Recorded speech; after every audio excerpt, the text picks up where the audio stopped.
Hi, I'm Junie Baratti, and I am COO here at A Caring Touch Home Care in San Diego, California. We Great. cover pretty much all of Southern California at this time. Wow. And that's a lot. Not just San Diego. We're expanding. That's great. That's amazing. And so tell us about a Caring Touch Home Care, when it started or how long you've been in the business. A Caring Touch Home Care started almost 12 years ago by Javier Herrera. He is our founder, and he actually worked with me when he's quite a bit younger than me, about 16 years, I believe. He started with me. I met him at another company. He was our medical translator, and I was the national sales director. And he somehow saw my, what do you call it? My resume up online. I didn't know it was still floating around out there. And he noticed the same place that we used to work at, RX Pain Management, gave me a call. And from there, it's been over 3 years I've been here at A Caring Touch Home Care. Well, that's awesome. And you said to me earlier that you've been in home care for 40 years. Yes, ma'am. Oh my goodness. So tell us what you do right now for Caring Touch Home Care. What's your role there as COO? I know you wear a lot of hats, but what do you? I do, yes, I wear every hat here. Pretty much, right now, I'm growing contracts, I'm redoing retention. That seems to be when I first got here, I was pretty much tap dancing and I was the whole show. I was hiring, I was doing the compliance, I was scheduling, I was doing everything when I first came to a Caring Touch Home Care. Since then, we have completely grown this company out, and now I'm pretty much growing and maintaining uh, relationships. That's great. That's awesome. And when people call a Caring Touch Home Care, when they find you, when they're referred to you, what can they expect? What happens? Sort of the process of people are overwhelmed. They don't know what they need. They don't know what they want. They don't, because usually when they call, they should have already had home care in place. A lot of times people are very resistant to home care. I get it. My mom needs home care, and she now likes it. She now likes the caregiver and all that. It just took a little bit. But when they first call in, we're going to find out what area they're in. We're going to find out what the needs are. And we also a lot of times have to let them know that we're not home health, we're home care. That's always a learning process for people, what we can do. And if there's things we can't do, like maybe we can't cut toenails, but we can file, there's always a workaround, right? So once they call in, we come out and we do an assessment, whether you're at the hospital, at your rehab, or at home. We then find out as much information as we can about you so we can make a good fit for a caregiver. And all of our caregivers are licensed, bonded, insured. We're a real home care organization, so we're an HCO here in the state of California. We have to be compliant with the state comes out yearly and make sure that all of our background checks, all of our training, TB, all that sort of thing is in place. But when we get out to the home, or the hospital, whatever it may be, we gather the information, we come back, we debrief our scheduling department, we debrief the client care coordinators. We always so the very first day, the start of care, we also do a home safety check in the house. We make sure if they have everything they need in the bathroom, we can make suggestions. We can show them on Amazon, maybe some products they might need to make the home a little safer for them. And then we have the very first day, like tonight, I'm going out 9 o'clock at night to do a start of care and make sure the caregiver understands their duties, make sure the client is comfortable with the caregiver. This is like we have sundowners at nighttime. A lot of our people have that going on with them, and we want to make sure we make a good fit.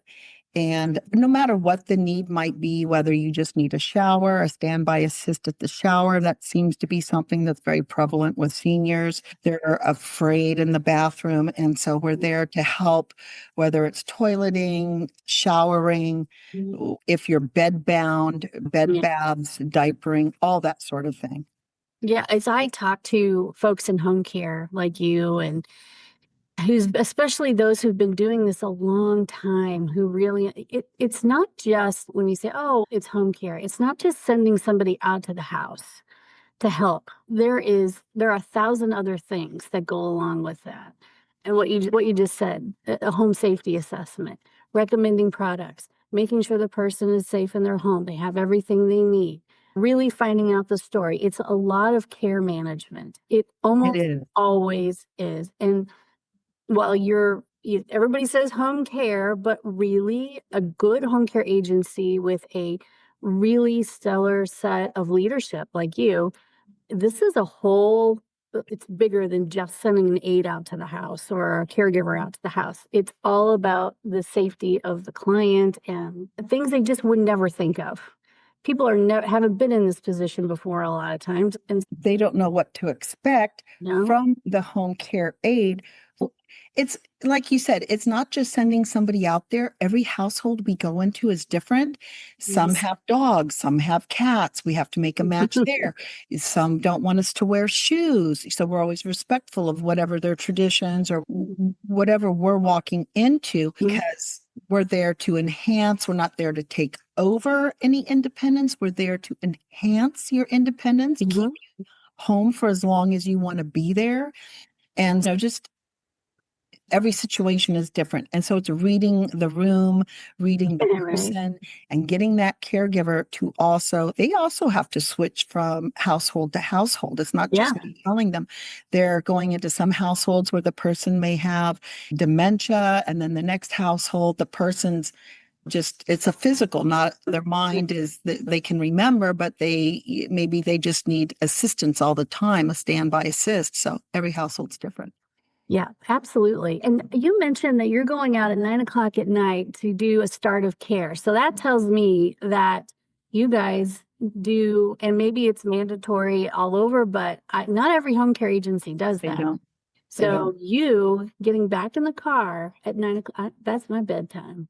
That's mine too. But that's great. That's wonderful that you're there to make those introductions. They already have talked to you probably, or at least know who you are. And that's a wonderful thing to do for folks. This family's coming from out of state, and I am training somebody new in, and they're just going to shadow me and see what I do. But definitely, we want to see where everything's at. And I haven't met them yet because they're coming from out of state, but I have been talking to them over the phone.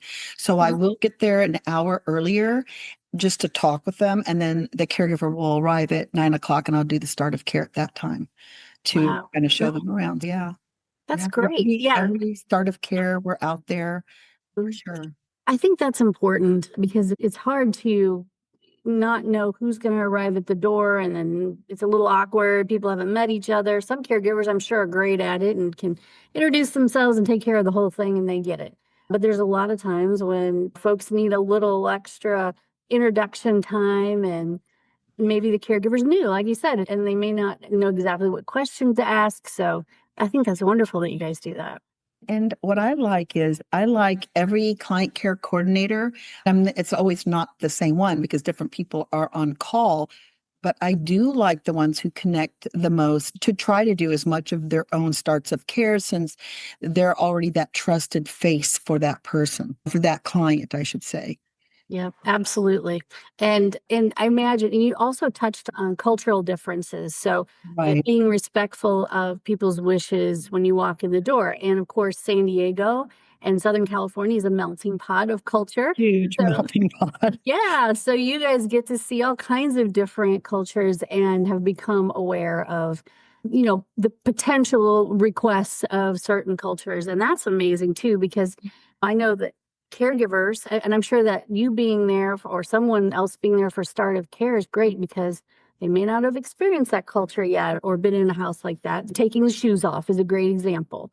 A lot of folks asking where you would like them, where can I sit? Where do I put my belongings? Not assuming anything, teaching them how we, Be respectful. and that's all done in our orientation here. And Yeah. because we do hands-on training here at the office. Oh, great. But and so our recruiters, if I do have somebody who is Russian speaking, I'll ask the recruiters to look out for someone Russian speaking. If we need Farsi speakers, Mhm. my recruiting team will look for Farsi speakers. If we don't, we do have that population within our ranks of caregivers.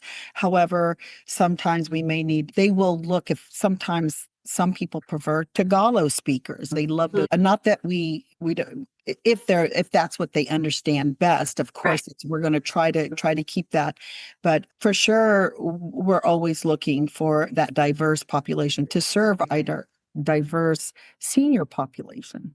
Yeah. When I know over time, we've run ads for different home care agencies that are looking for Vietnamese speaking and everything you can imagine out there. And you find too that when people have dementia and as they become hard of hearing, we try to, as best we can, not that it always happens, but we try the best we can to keep that so they can communicate. Yeah. They can get Yeah. so they can communicate. Yeah. It's scary when, somebody's in your house and they don't speak the same language as you at all. Just a little bit, it can get you through, but yeah, that's scary for someone, especially if they have dementia and a Right. person caring for them has no idea what's going on. Yeah, that's great. It sounds to me like the experience that you bring to the table and your founder brings to the table makes for an excellent agency that serves your population. So, We have so many great people here. Our schedulers, who, they're wonderful. Our recruiting, our client care coordinators that are out in the field right now doing pop-ins, checking to see how the clients are doing with their caregivers. Yeah, they're all passionate about what they do. I think they can't help but catch a little from me, but very passionate about serving our elder community here. and you mentioned that you do training in-house. So does everybody come in for orientation and training? Everybody comes in for orientation where they're taught how to use, and they have to, even if they already know how, because of regulations and here in California, but we teach them how to use a Hoyer lift, how to use a gate belt, how to use a slide board, how to wash your hands correctly, how to put gloves on, take gloves off correctly. Yeah, and then they're taught how to redirect with dementia, the all of that in the training. So everybody does come in-house, which is nice because scheduling gets to see of course, their faces on our Mhm. what we use, our Yeah, your scheduling. scheduling, yeah. Yeah. So they get to see them there, but it's really nice that they come into the scheduling department after they go through orientation so they can sit down with scheduling and they can get a little more on them other than what recruiting puts in. Yeah. And That's definitely a plus. You get to put names and faces together because you don't see each other that often. People are we don't. We're all out in the field. caregivers are very independent and they're out on their own doing their thing, and it's hard to gather everybody back in once We have apps where I can see every single text that comes in. We can all see the text messages. We can see the phone calls. We can see, we're truly a 24-hour, 7-day-a-week company. Yep. So I can see everything that comes in at nighttime. I can see the text messaging. If we can see everything. So the caregivers can always communicate with us if they need help, if they're out in the field, whatever's going on. And there's always someone on call at night, and on the weekends. That's wonderful. Sounds like you guys have Southern California taken care of. We do. I know it take a large army to take care of all of Southern California's needs, but it sounds like you guys have really got it together and really experienced leadership. It starts there. It really does start there. And It's a vision, and I've learned so much over my years. Every company I've been at, every place I've been, what I like to take from that company and what I've learned from that company and just make it better or make it ours. Yeah, yeah, it really counts for a lot. there's a lot of experience. Right. You know what you want to see, and what you want your reputation to be, which is good, of course, but you've been around the block long enough to know how to get there and how to Right. make sure that things they don't run smooth every day. I know that.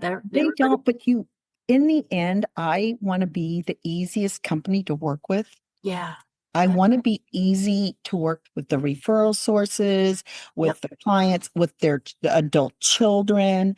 If there's anything, oh, can you take my mom here? It's a little bit like it's in Orange, we're in San Diego and they live in San Diego. Yeah, we can do that. It's always, we try to be as easy to work with Flexible. as possible. Yeah. And that really And that's the goal. The goal is to be easy, to make their be lives comfort, better. to be Yeah. comforting. And being easy to work with means excellent customer service. So Always. people are always looking for, we all can complain about customer service in one way or another about different things in our lives. So being easy to work with means great customer service and flexibility and Flexibility. being willing to work around things, like you said earlier. So that's wonderful. I love an easy company to work with. Don't we all? Right? If you Oh can my gosh. return easy, by all means, that makes an easy company. Let's just be the easiest company, as easy as we can here in San Diego. Let's just make it really easy for people to reach out to us and put this together for them and just be flexible as that person either gets better or declines. Let's just keep rolling with it and let's just be there and hold that space and just be there for them. That's great. Thank you for talking with me and giving me all the scoop about Caring Touch Home Care, because we need to get the word out more about all of our home care agencies, and having a great one in Southern California is really, it's my pleasure to talk to you. So thank you so My much. pleasure to talk to you too, Valerie.